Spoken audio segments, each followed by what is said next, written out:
കഴിഞ്ഞ ക്ലാസ്സിൽ നമ്മൾ യൂണിഫോം വെലോസിറ്റിയെ കുറിച്ച് പറഞ്ഞു. Uniform motion. ഈ മോഷൻ എന്നുള്ള ചാപ്റ്റർ നമ്മൾ പഠിക്കുന്നത് മോഷനെ ഡിസ്ക്രൈബ് ചെയ്യാനാണ്, വിവരിക്കാനാണ്. എങ്ങനെയാണ് ഒരു മോഷനെ വിവരിക്കുക എന്ന് പറയണോണ്ട് എന്താണ് ഉദ്ദേശിക്കുന്നത്? മോഷൻ ഡിസ്ക്രൈബ് ചെയ്യുക എന്ന് പറഞ്ഞാൽ അവിടെ ഉദ്ദേശിക്കുന്നത് ഒരു മൂവിങ് ഓബ്ജക്റ്റ് ഈ ഇൻസ്റ്റന്റിൽ ഇന്ന പൊസിഷനിലാണ്, ഇത്ര ടൈം കഴിഞ്ഞാൽ അതെവിടെ എത്തും, ഇത്ര ടൈം കഴിഞ്ഞാൽ അതിന്റെ വെലോസിറ്റി എന്തായിരിക്കും, ഇത്ര ഡിസ്പ്ലേസ്മെന്റ് ഉണ്ടായിക്കഴിഞ്ഞാൽ അതിനെന്ത് വെലോസിറ്റി ഉണ്ടായിരിക്കും. ഈ വക കാര്യങ്ങളെ കുറിച്ച് കൃത്യമായിട്ട് പറയലാണ് ഡിസ്ക്രൈബിംഗ് മോഷൻ, വിവരിക്കൽ. അപ്പോ നമുക്ക് കഴിഞ്ഞ ക്ലാസ്സിൽ യൂണിഫോം മോഷനിലാണ് പറഞ്ഞത്. ഒരു ഓബ്ജക്റ്റ് യൂണിഫോം മോഷനിലുണ്ട്. We know the its initial position. Initial പൊസിഷനെ ഞാൻ പറഞ്ഞു ഇന്നലെ എക്സ് ഓഫ് 0 എന്നാണ് ഇടുക. എക്സ് ഓഫ് 0 എന്നാണ് ഇടുക. We know its velocity. Uniform വെലോസിറ്റിയിലാണ് പോണേ എന്ന് പറഞ്ഞാൽ അർത്ഥം വെലോസിറ്റി മാറുന്നില്ല. യൂണിഫോം വെലോസിറ്റി വിയോട് കൂടി ഒരു ഓബ്ജക്റ്റ് മൂവ് ചെയ്യുന്നു. We know initial position. Now the question is, what is its position after a time interval t? x of t എന്ന് പറഞ്ഞ position at an instant t. Initial position 0 അറിയാം. അപ്പൊ t time interval കഴിഞ്ഞതിന് ശേഷമുള്ള അതിന്റെ position എന്തായിരിക്കും? ഇത് കണ്ടുപിടിക്കാൻ we have to derive an equation. അങ്ങനെയാണെങ്കിൽ ആ മോഷനെ കുറിച്ചിട്ടുള്ള കംപ്ലീറ്റ് വിവരണമായി. അതെങ്ങനെയാ കണ്ടുപിടിക്കാന്ന് നോക്കണേ. അതായത് a body is moving with uniform velocity v. Uniform velocity എന്താന്നുള്ളത് വ്യക്തമായിട്ട് പറഞ്ഞു. യൂണിഫോം വെലോസിറ്റി എന്ന് പറഞ്ഞാൽ വെലോസിറ്റിക്ക് മാറ്റമില്ല. വെലോസിറ്റി വെക്ടർ ക്വാണ്ടിറ്റി ആണ്.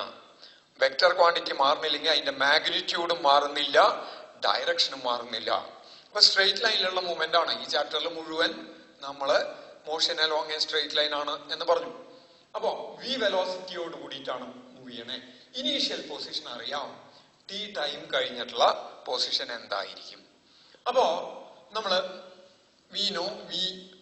നമ്മൾ ഇന്നലെ പറഞ്ഞു x of t2 minus x of t1 by t2 minus t1 ആണ്. t2 മൈനസ് t1 ആണ് വെലോസിറ്റിയുടെ ഡെഫിനിഷൻ. ഈ t2 മൈനസ് t1 നമുക്ക് x of t2 minus x of t1 by delta T എന്നും എഴുതാം. അങ്ങനെയാണെങ്കിൽ x of t2 minus x of t1 എന്ന് പറയുന്നത് ഇത് ഇപ്പുറത്തേക്ക് മൾട്ടിപ്ലൈ ചെയ്താൽ വി ഡെൽറ്റ ടി വരും. നമുക്കിവിടെ t2നെ t ആയിട്ട് എടുക്കാം, t1നെ 0 ആയിട്ട് എടുക്കാന്ന് വിചാരിക്കാം. t1ന് പകരം 0 ആയിട്ട് എടുക്കാന്ന് വിചാരിക്കാം. 0 ആയിട്ട് എടുക്കാന്ന് വിചാരിക്കാം. അപ്പൊ ഇതെന്ത് വരും? X of t minus x of 0 equals V delta T. Delta T എന്ന് പറഞ്ഞ t2 മൈനസ് t1 വരെ t minus 0, that is V T എന്ന് എഴുതാം. t2 മൈനസ് t1 ആണ് ഡെൽറ്റ ടി. t2ന് പകരം t എന്ന് എഴുതി 0. അപ്പൊ ദിസ് ബിക്കംസ് ടി. നോക്കൂ, ഈ വി ടിയിലെ ടി എന്ന് പറയുന്നത് it is not an instant, it is a time interval. ഈ ടി എന്ന് പറയുന്നത് actually this is T minus 0. Okay, നമുക്ക് കാണേണ്ടത് എക്സ് ഓഫ് ടി ആ കാണേണ്ടത്. അപ്പൊ what is x of T?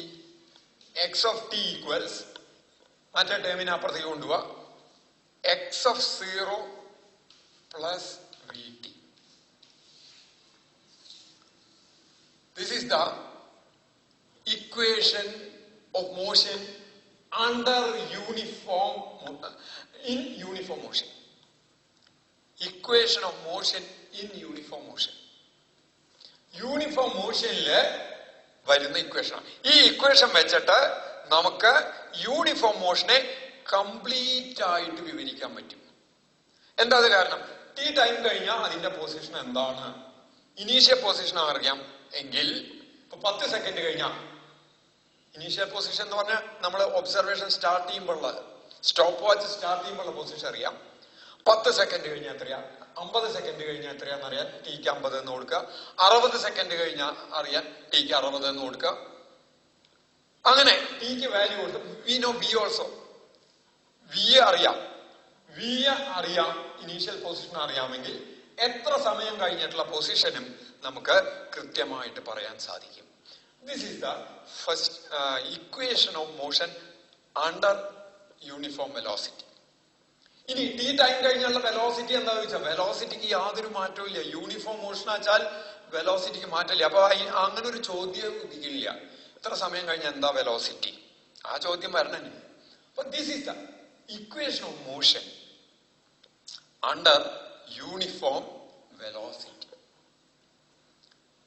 അപ്പോ യൂണിഫോം വെലോസിറ്റി എന്ന് പറഞ്ഞാൽ വെലോസിറ്റി ചേഞ്ച് ചെയ്യാത്ത അവസ്ഥയാണ്.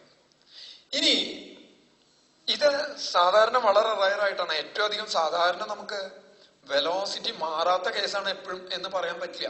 വെലോസിറ്റി ഇടയ്ക്ക് ഇപ്പൊ ഒരു വണ്ടി പോയിക്കൊണ്ടിരിക്കുക, എപ്പോഴും ഒരേ സ്പീഡിൽ പോകാൻ പറ്റില്ല.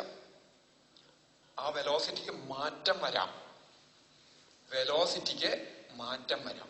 വെലോസിറ്റിക്ക് മാറ്റം വന്നാൽ ഇവിടെ വെലോസിറ്റിയുടെ മാറ്റം എന്ന് പറയുന്നത് രണ്ട് രീതിയിൽ വെലോസിറ്റിക്ക് മാറ്റം വരാം.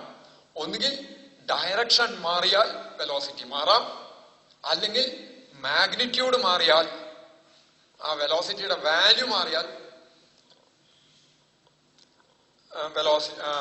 വെലോസിറ്റിക്ക് മാറ്റം വരാം, അല്ലെങ്കിൽ രണ്ടും മാറിയാൽ വരാം. അതായത് ഒരു കാറ് സ്ട്രെയിറ്റ് റോഡിലാ പോണേ, ആ സ്പീഡോമീറ്റർ ഒരേ പോയിന്റ് തന്നെ, ഇപ്പൊ 40 km/h എന്നുള്ളതിൽ തന്നെ അനങ്ങാണ്ട് നിൽക്കുക വെച്ചാൽ ആ വെലോസിറ്റി മാറാണ്ട് നിൽക്കണമെന്ന് നമുക്ക് പറയാം. പക്ഷെ ഇടയ്ക്കിടയ്ക്ക് അത് അങ്ങോട്ടും ഇങ്ങോട്ടും നീങ്ങുണ്ടെങ്കിൽ ആ മാഗ്നിറ്റ്യൂഡ് മാറുകയാണ്, വെലോസിറ്റിയുടെ മാഗ്നിറ്റ്യൂഡ് മാറുകയാണ്. അപ്പോ വെലോസിറ്റി ചേഞ്ച് ചെയ്തു. അങ്ങനെ വെലോസിറ്റി ചേഞ്ച് ചെയ്യുന്നുണ്ടെങ്കിൽ that velocity is called non uniform velocity. അങ്ങനെ അപ്പൊ യൂണിഫോം വെലോസിറ്റി അല്ലാതെ ഇപ്പൊ ഏറ്റവും ഈസിയാണ് യൂണിഫോം വെലോസിറ്റി എന്ന് പറഞ്ഞാൽ ആ കാര്യത്തിലെ മോഷൻ ഡിസ്ക്രൈബ് ചെയ്യാൻ ഒരേ ഒരു ഇക്വേഷനെ വേണ്ടു, വേറെ ഒന്നും വേണ്ട.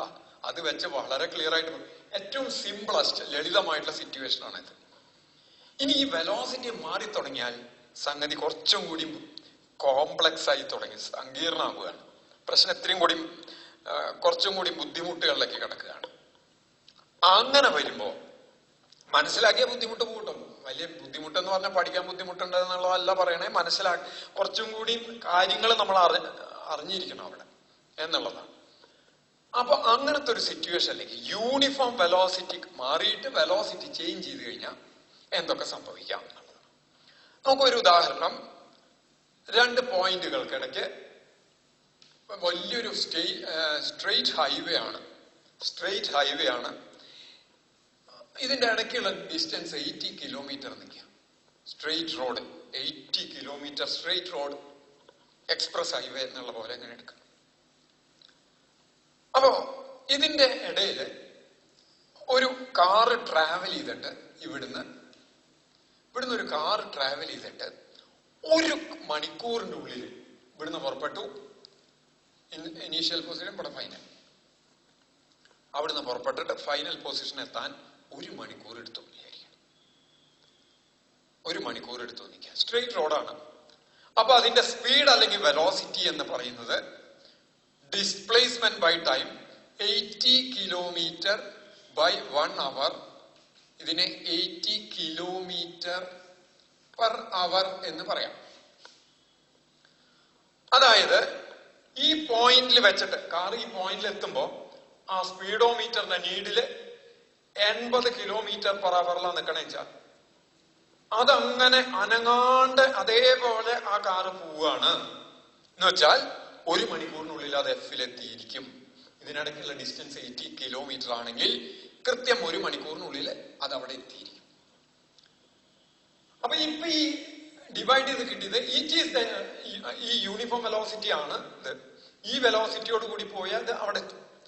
പക്ഷേ ഈ 1 മണിക്കൂറിൽ വേറെ വണ്ടികൾ വരുന്നുണ്ടാവും. ചിലപ്പോൾ മുമ്പിലെ വണ്ടി ഒന്ന് ബ്രേക്ക് ഇട്ടു, അല്ലെങ്കിൽ ഇടയ്ക്ക് അയാൾക്ക് ഒന്ന് നിർത്തണം തോന്നി, അങ്ങനെ എന്തെങ്കിലുമൊക്കെ ഒരു ഇത് വന്നാ ത്രൂ ഔട്ട് അത് 80 കിലോമീറ്ററിൽ തന്നെ ഉണ്ടാവണമെന്നില്ല. ഏത് ആ നീഡില്, സ്പീഡോമീറ്ററിന്റെ നീഡില് കൃത്യമായിട്ട് 80 തന്നെ ഉണ്ടായിക്കൊള്ളണമെന്നില്ല. അത് ചിലപ്പോ ഇറങ്ങാം, ചിലപ്പോ കയറാം. എങ്ങനെയായാലും 1 മണിക്കൂറിനുള്ളിൽ ഇയാൾ ഇവിടെ എത്തിച്ചാൽ, ഇവിടുന്ന് പുറപ്പെട്ട കാറ്, ഇനീഷ്യൽ നിന്ന് പുറപ്പെട്ട കാറ് ഫൈനലിൽ എത്തിച്ചാൽ അയാൾക്ക് ഉണ്ടായിരുന്ന പല സമയത്തും ഒരേ സ്പീഡിലല്ല പോയിക്കണേ എന്ന് ഉറപ്പുണ്ടെങ്കിൽ, എന്ന് വെച്ചാൽ സ്പീഡോമീറ്റർ എപ്പോഴും 80-ലല്ല നിന്നിരുന്നത്, 80 കിലോമീറ്റർ പെർ അവറിലല്ല നിന്നിരുന്നത് എങ്കിൽ ഓരോ ഇൻസ്റ്റന്റിലും, ഈ 1 മണിക്കൂറിന്റെ ഇടയ്ക്കുള്ള ഓരോ ഇൻസ്റ്റന്റിലും അതിൽ ഓരോരോ സ്പീഡുകളായിരിക്കും. ചില ഇൻസ്റ്റന്റുകളിൽ അത് സെയിം ആയിട്ട് വരാം, പക്ഷെ എല്ലാ ഇൻസ്റ്റന്റിലും സെയിം ആണ് എന്ന് പറയാൻ പറ്റില്ല. അപ്പൊ ഒരു ശരാശരി സ്പീഡ് എന്ന് പറയുന്നത് that is given by total displacement divided by total time taken. Total displacement by total time taken, and that is called average speed or average velocity. Straight line ആണെങ്കിൽ average velocity അതിനെയാണ് average speed. അപ്പൊ average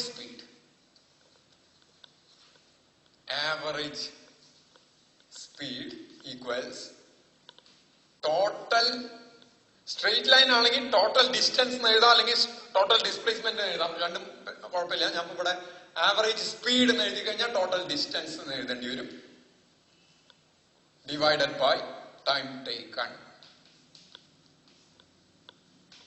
അല്ലെങ്കിൽ average velocity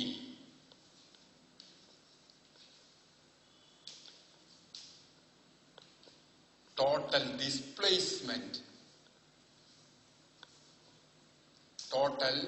displacement divided by time taken for displacement. Average velocity equals total displacement divided by time taken for displacement. അപ്പോ ഈ കാറിന് ഉണ്ടായിട്ടുള്ള displacement എന്ന് പറഞ്ഞ 80 കിലോമീറ്റർ ആണ്. 80 കിലോമീറ്ററിൽ ഈ കാറിനുണ്ടായ ഡിസ്പ്ലേസ്മെന്റ് 80 കിലോമീറ്റർ ആണ്. അതിനെടുത്ത സമയം 1 മണിക്കൂറാണ്. അപ്പൊ അതിന്റെ സ്പീഡ് എന്ന് പറയുന്നത് 80 കിലോമീറ്റർ പെർ അവർ, അല്ലെങ്കിൽ അതിന്റെ വെലോസിറ്റി മാഗ്നിറ്റ്യൂഡ് എന്ന് പറയുന്നത് 80 കിലോമീറ്റർ പെർ അവർ ആണ്. ഇത് യൂണിഫോം വെലോസിറ്റി ആണോ എന്നൊരാൾ ചോദിച്ചാൽ ആവാതിരിക്കാം. ത്രൂ ഔട്ട് യൂണിഫോം വെലോസിറ്റിയിൽ ഈ എൻറ്റയർ ട്രിപ്പ് ട്രാവൽ ചെയ്താലും, ത്രൂ ഔട്ട് 80 കിലോമീറ്റർ പെർ അവറിൽ ട്രാവൽ ചെയ്താലും ഇവിടുന്ന് പുറപ്പെട്ട 1 മണിക്കൂറിനകം ഇവിടെ എത്തിയിരിക്കും. പക്ഷെ അത് യൂണിഫോം അല്ലെങ്കിൽ we can define 2 concepts, velocity concepts, 2 കൺസെപ്റ്റുകൾ. If the velocity is not uniform, വെലോസിറ്റിയെ സംബന്ധിച്ച് 2 ഡിഫറൻറ്റുകൾ വരാം. എന്താണ്? ഒരെണ്ണം average velocity for the entire trip, മൊത്തത്തിലുള്ള ട്രിപ്പിനെ പറ്റിയിട്ട് ഒരു ആവറേജ് വെലോസിറ്റി നമുക്ക് പറയാം. ഓരോ ഇൻസ്റ്റന്റിലും ആ സ്പീഡോമീറ്റർ കാണിക്കുന്ന speed, that is instantaneous velocity. ഓരോ ഇൻസ്റ്റന്റിലും വെലോസിറ്റി മാറി മാറി വരും. ഹോൾ ട്രിപ്പിനായിട്ട് ഒരു ആവറേജ് വെലോസിറ്റി ഉണ്ടാവും. If the velocity is uniform, both these are same. ഏത്? ആവറേജ് വെലോസിറ്റിയും ഇൻസ്റ്റന്റേനിയസ് വെലോസിറ്റിയും സെയിം ആയിരിക്കും. If the velocity is not uniform, average velocity will not be equal to instantaneous velocity at all instants. എല്ലാ ഇൻസ്റ്റൻസിലും average velocity instantaneous വെലോസിറ്റിയും same ആവില്ല. എല്ലാ ഇൻസ്റ്റന്റിലും throughout the motion average വെലോസിറ്റിയും ഇൻസ്റ്റന്റേനിയസ് വെലോസിറ്റിയും സെയിം ആയ. എന്താ ഇൻസ്റ്റന്റേനിയസ് വെലോസിറ്റി? ഓരോ ഇൻസ്റ്റന്റിലും സ്പീഡോമീറ്റർ കാണിക്കുന്ന വെലോസിറ്റിയാണ് ആ ഇൻസ്റ്റന്റിലെ ഇൻസ്റ്റന്റേനിയസ് വെലോസിറ്റി. അതെന്താന്ന് കൂടുതൽ വ്യക്തമായിട്ട് എങ്ങനെ അത് കാണാന്നുള്ളത് കൂടുതൽ വ്യക്തമായിട്ട് പിന്നെ പറയാം. ഇത് രണ്ടും സെയിം ആയിക്കൊണ്ടിരുന്നാൽ അത് യൂണിഫോം വെലോസിറ്റി ആണ്. ഇത് ഓരോ ഇൻസ്റ്റന്റിലും മാറി വന്നാൽ ഓരോ ഇൻസ്റ്റന്റിലെ ടോട്ടൽ ട്രിപ്പ് കഴിഞ്ഞ് ആവറേജ് വെലോസിറ്റി കണ്ടു. ഈ ആവറേജ് വെലോസിറ്റി ഓരോ ഇൻസ്റ്റന്റിലും അതേ വാല്യൂ തന്നെ, ആവറേജ് വെലോസിറ്റിയുടെ വാല്യൂ അല്ല ഉണ്ടായിരുന്നത് എങ്കിൽ ആ ഒബ്ജക്റ്റിന്റെ മോഷൻ യൂണിഫോം മോഷൻ ആയിരുന്നില്ല. അതായത് അതിന്റെ ഇൻസ്റ്റന്റേനിയസ് വാല്യൂസ് മാറിക്കൊണ്ടിരുന്നിരുന്നു എന്നർത്ഥം. അപ്പൊ if the velocity is not uniform, there arises two we can define an average velocity for entire trip. മൊത്തത്തിലുള്ള ട്രിപ്പിനാണ് ആവറേജ് വെലോസിറ്റി വരുന്നത്. And an instantaneous velocity for each instant. അതിൽ ആവറേജ് വെലോസിറ്റിയെ ഡിഫൈൻ ചെയ്യുന്നത്, average velocity is defined as total displacement by total time taken. അങ്ങനെ average velocity പറയുമ്പോൾ ഓരോ ഇൻസ്റ്റന്റിൽ എന്തായിരുന്നു വെലോസിറ്റി അതിനെ പറ്റി ഒന്നും ബോധറിയില്ല. എത്ര ഡിസ്പ്ലേസ്മെന്റ് ഉണ്ടായി നോക്കി, അതിനെത്ര ടൈം എടുത്തു, ആ ടോട്ടൽ ഡിസ്പ്ലേസ്മെന്റിനെ ടൈം കൊണ്ട് ഡിവൈഡ് ചെയ്ത് കിട്ടുന്നതാണ് ആവറേജ് വെലോസിറ്റി. ആവറേജ് വെലോസിറ്റി അത് സ്ട്രെയിറ്റ് പാത്ത് ആണെങ്കിൽ ആവറേജ് സ്പീഡ് എന്നും പറയാം. ആവറേജ് സ്പീഡ് എന്നും പറയാം. അപ്പോ അതൊന്ന് വ്യക്താക്കാൻ വേണമെങ്കിൽ ഞാൻ ഒരു പ്രോബ്ലം ചെയ്യാം. ഒരു കാറ് അതിന്റെ first half of journey 40 kilometre per അവറിൽ മൂവ് ചെയ്തു. ഫസ്റ്റ് ഹാഫ് അതിന്റെ യൂണിഫോം സ്പീഡായിരുന്നു 40 kilometre per hour. Second half uniform സ്പീഡായിരുന്നു 60 kilometre per hour. First half കഴിഞ്ഞപ്പോൾ സ്പീഡ് മാറ്റി, സെക്കൻഡ് ഹാഫിൽ സ്പീഡ് മാറ്റി 60 കിലോമീറ്റർ പെർ അവർ ആയി. What is the average speed of the car? Straight path ആണെങ്കിൽ അല്ലെങ്കിൽ average velocity of the car അല്ലെങ്കിൽ average speed of the car എന്നൊരു ചോദ്യം. അപ്പൊ നമ്മള് ഫസ്റ്റ് ഹാഫിന് എസ് എന്നുള്ള ഡിസ്റ്റൻസും ഈ ഹാഫിനും എസ് എന്നെടുത്തു. അപ്പൊ ടോട്ടൽ ആവറേജ്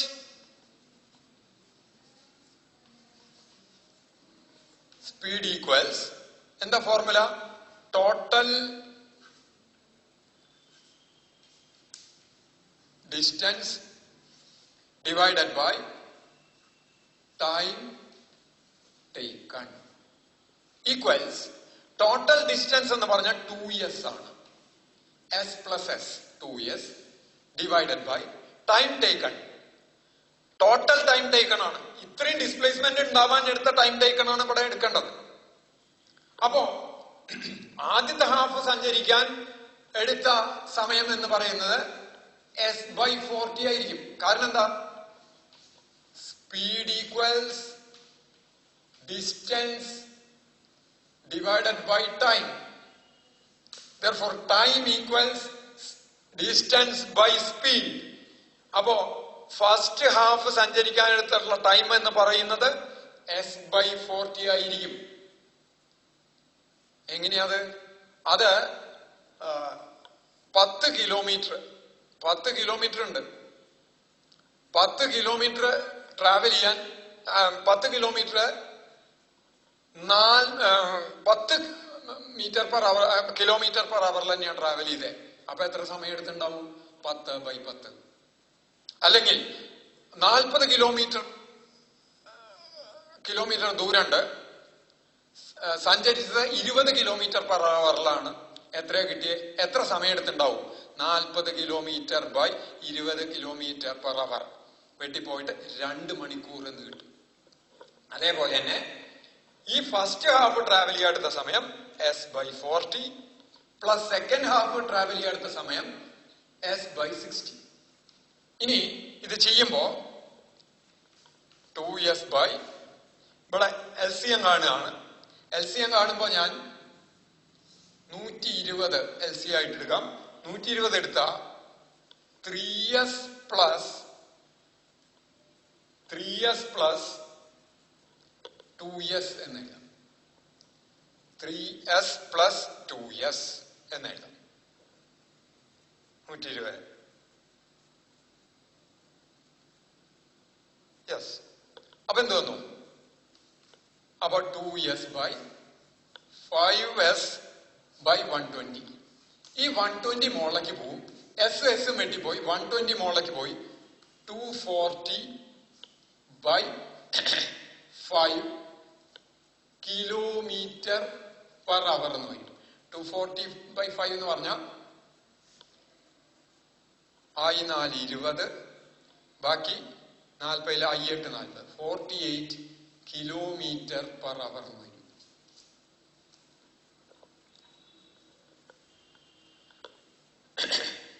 ഇത് ആവറേജ് കണ്ട രണ്ടും കൂടി കൂട്ടി 2 കൊണ്ട് ഡിവൈഡ് ചെയ്ത് ഇവിടെ എന്ന് ചോദിക്കും.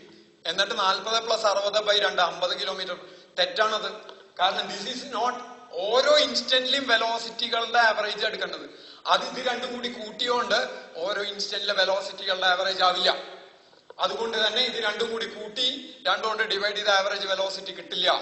അവിടെ നമ്മള് total distance by time taken എന്നുള്ള ഫോർമുല വെച്ച് തന്നെ ചെയ്യണം.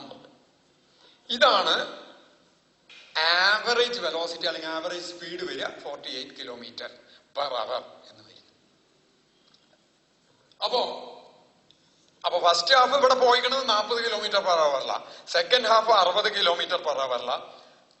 Through out motion 48 kilometre per അവറിൽ ഇവിടുന്ന് പുറപ്പെട്ടു വെച്ചാൽ ഇതേ ടൈം ഇന്റർവെൽ കൊണ്ട് തന്നെ ഇവിടെ എത്തിയാൽ. Throughout motion 48 kilometre per hour speedometer മാറാണ്ടായിരുന്നു എങ്കിൽ ഇവിടുന്ന് പുറപ്പെട്ടാൽ ഇപ്പൊ എടുത്ത സമയം, അതായത് ഫസ്റ്റ് ഹാഫ് 40 സെക്കൻഡ് ഹാഫ് 60 വെച്ചിട്ട് ഇവിടെ എത്തിയ എത്ര സമയം എടുത്തു അത്രയും സമയം തന്നെ എടുക്കുള്ളൂ ത്രൂ ഔട്ട് 48 കിലോമീറ്റർ പെർ അവറിൽ പോയാൽ. അപ്പൊ ഇതാണ് ആവറേജ് വെലോസിറ്റി.